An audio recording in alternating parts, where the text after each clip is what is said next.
ভাবছ বসে চলবে কিসে, ভাববার তুমি কে, ভাববার যিনি ভাবছেন তিনি, তুমি ভাবো তাকে। জয়গুরু।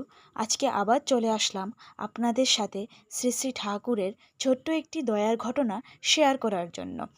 এই ঘটনাটি তখনকার, যখন শ্রী শ্রী ঠাকুর অনুকূলচন্দ্র স্বদেহে এই ধরার বুকে উপস্থিত ছিলেন। এক দাদা ছিলেন, তার নাম ছিল কন্দর্পরঞ্জন স্বামী।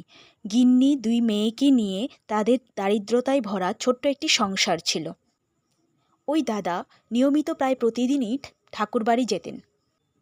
এমনই একদিন ওই দাদা সকাল 9টার সময় নাম জপে যাওয়ার সময় তার গিন্নি পেছন থেকে বলে উঠলেন, আজ কিন্তু চাল এনো, নইলে ভাত হবে না। এ কথা তার গিন্নি তাকে অনেক দিন ধরে বলছেন। এদিকে ওই দাদার পকেটের অবস্থাও বেশ একটা ভালো নয়। কারুর কাছ থেকে ওই দাদা 50 টাকা ধার নিয়ে তবেই ঠাকুরবাড়ি গেলেন। ঠাকুরবাড়ি গিয়ে ঠাকুর বর্মা প্রণাম করে বরদাকে প্রণাম করতেই তিনি বলে উঠলেন, যার যার মেয়ে আছে এখানে সবাই আমাকে সাহায্য কর, আমার এক মেয়ের বিয়ে। আশ্রমিক কোনো মেয়ের বিয়ে হলে তিনি এইভাবেই মেয়ের বাবাকে যোগান দিয়ে সাহায্য করতেন। বরদার এই কথা শুনে ওই দাদাও যথারীতি প্রণাম করে পকেট থেকে যেই মাত্র 50 টাকা তার হাতে দিতে যাওয়ার মাত্রই বরদা বলে উঠলেন, আস্ত টাকা নিয়ে আয়, আমি ভাঙা টাকা নেই না।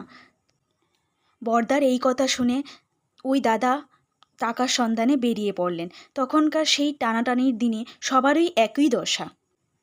তবু আশ্চর্যের ব্যাপার, 1 টাকা 2 টাকা করে ওই দাদার হাতে 50 টাকা হয়ে গেল।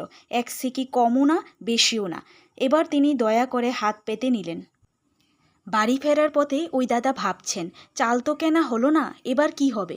আবার ভাবছেন, হয়তো গিন্নি অল্প কিছু সরিয়ে রেখেছে, তাতেই হয়ে যাবে। এই ভাবতে ভাবতে দাদা বাড়ি এলেন। স্নান করে খেতে বসলেন। তার গিন্নি ভাত দিলেন। কিছুটা খাওয়ার পর তার গিন্নি জিজ্ঞেস করলে না তো চাল কোথা থেকে এলো। তখন ওই দাদা নিজের ভাবনাটা প্রকাশ করলেন। বললেন, অল্প সরানো ছিল বোধহয়।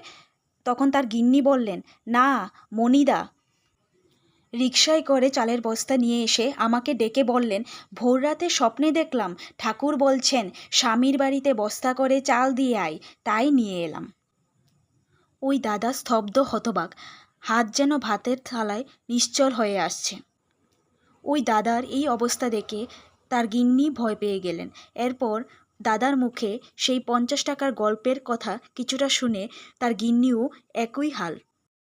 দুজনেই চুপ, অপলক দৃষ্টিতে একে অপরের দিকে তাকিয়ে রয়েছে, আর চোখ দিয়ে শুধু জলের ধারা বইছে।